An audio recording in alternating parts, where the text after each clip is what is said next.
Chapter 19 of Toyotaro's Dragon Ball Super manga is out for the month of December, and we're just a couple months away from the new arc, and it does appear like Toyotaro is going to be rushing through a lot of the stuff in the Future Trunks arc. It's not going to be anywhere close to being as long as it was in the anime. In fact, it looks like my prediction of Toyotaro combining all of the fights from the arc into one may actually come to fruition so that he can wrap it up. And the vast majority of this particular chapter is Vegeta versus Goku Black, but there are some very interesting changes here we have to go over to stop any kind of confusion in the community. Vegeta, of course, ever the aggressor, starts off the fight swinging as best he can against Goku Black, and at one point Goku Black does pretty well, but then decides to get serious and transforms. But no, the big revelation is that he does not transform into Super Saiyan Rose/Rose. No. He actually transforms into the traditional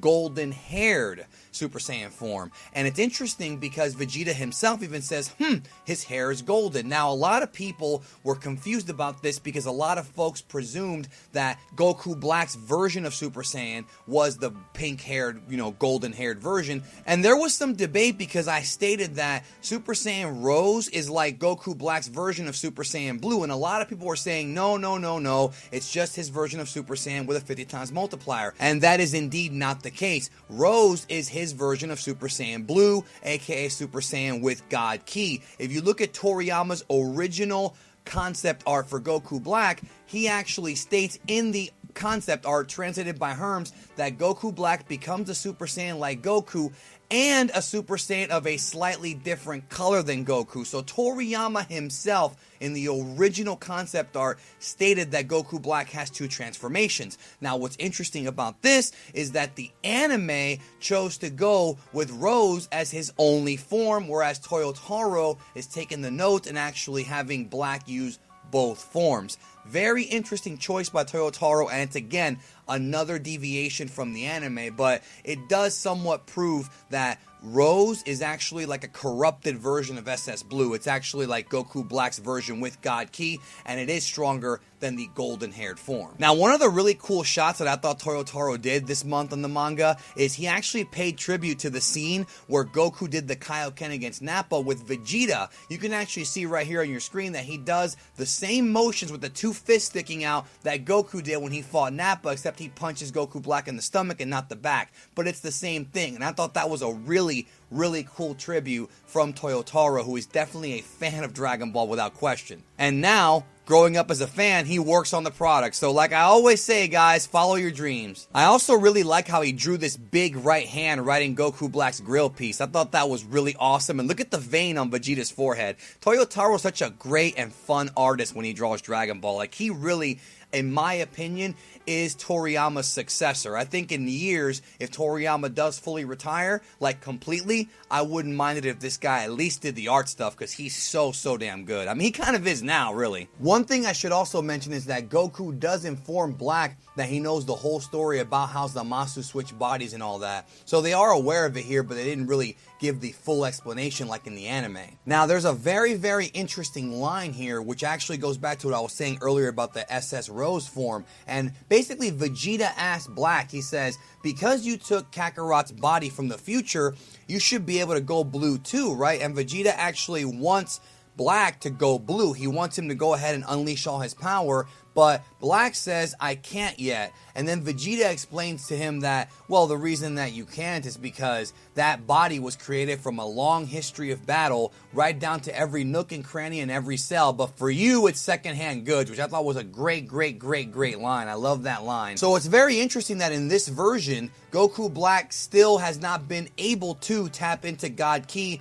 and go blue/Rose. He can do it, but he hasn't learned how. Will we see it next month? This is a very interesting path that Toyotaro is taking with the storytelling, in that he is building up Goku Black to be able to use that form later on, but he's also combining all the stories together and crunching it up. And the manga does seem quite a bit rushed, but yet Toyotaro is choosing not to show the Rose transformation yet, which I thought was, again, very interesting decision by him. You would think that he would just rush through it. Now, the other big storyline from chapter 19 is Beerus and Whis and Universe 7 Kai going to go visit Gowasu and Zamasu, and pretty much it's similar to what happened in the anime, to where they investigate the story, except this time Goku's obviously not with them. It's just Beerus and Whis alone, and we do find out from Zamasu that he watched the tournament on GodTube and it piqued his interest. So the time loop, time paradox is not here. It's just totally different, and it's been pretty much confirmed now for sure that that's the case.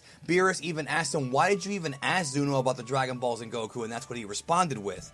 And in this version, Beerus says you also asked him about God's immortal switching bodies. So that whole mystery aspect from the anime is not here, which I understand, because even though it was a lot of fun for all of us to sit there and week after week speculate and figure out what's going on, because the manga's behind the anime, there's really no reason to keep it a secret anymore. So Toyotaro just wants to get through with it, which again, this once again cements the fact that Dragon Ball Super has no canon. If you're new to my channel, you have to understand that the way Dragon Ball Super works is Toriyama writes a outline, a manuscript, and then Toei and Toyotaro take it and adapt it in their own way. So there is no definitive Dragon Ball Super canon, and there never will be. So the Supreme Kai pretty much tells Zamasu straight up, he's like, I've seen your future, and you're going to commit a lot of evil deeds.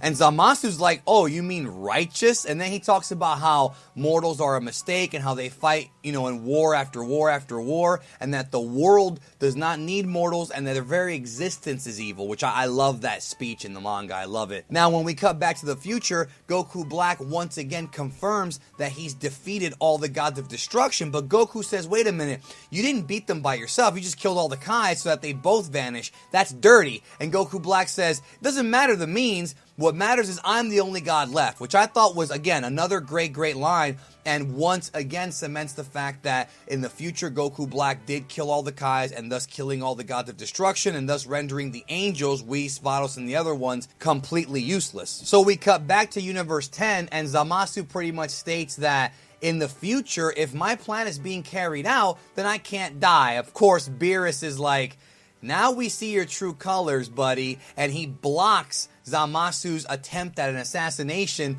and Zamasu's freaking out, and then of course he does what everybody is now calling, well, not everybody, but a lot of people are calling their favorite move from Lord Beerus, Hakai, which he did do, and he wiped Zamasu out.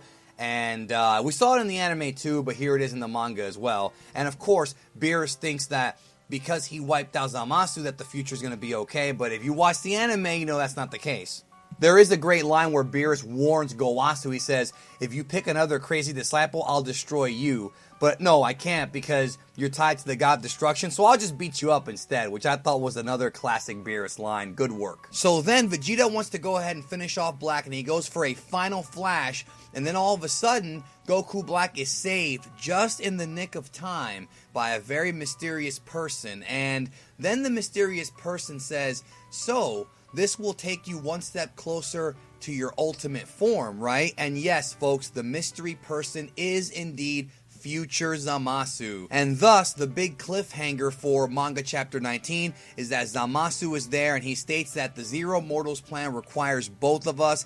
Goku is surprised, and we end the chapter with Future Zamasu and Goku Black side by side. So, next month, I'm going to predict that Toyotaro is going to cram a hell of a lot of stuff in there. We're going to have Goku fight, we're going to have Goku Black achieve SS Rose, and I do believe in my prediction that we are going to see the merged Zamasu actually happen in the next issue. Will we see Vegito, though? Some people are thinking we're not going to see that. I think we will. I think Toyotaro's going to cram as much as he can into that next chapter, and then we're going to begin the next arc, sometime in February when that issue of V-Jump comes out. So that's it. Let me know what you thought about Dragon Ball Super Manga Chapter 19. I felt that even though the art is great, it just feels way too rushed, and I know that Toyotaro is fixing a lot of the problems. The manga still feels ridiculously rushed, and I kind of feel bad for Toyotaro to be put in a situation where he can't really flesh a story out, because they have to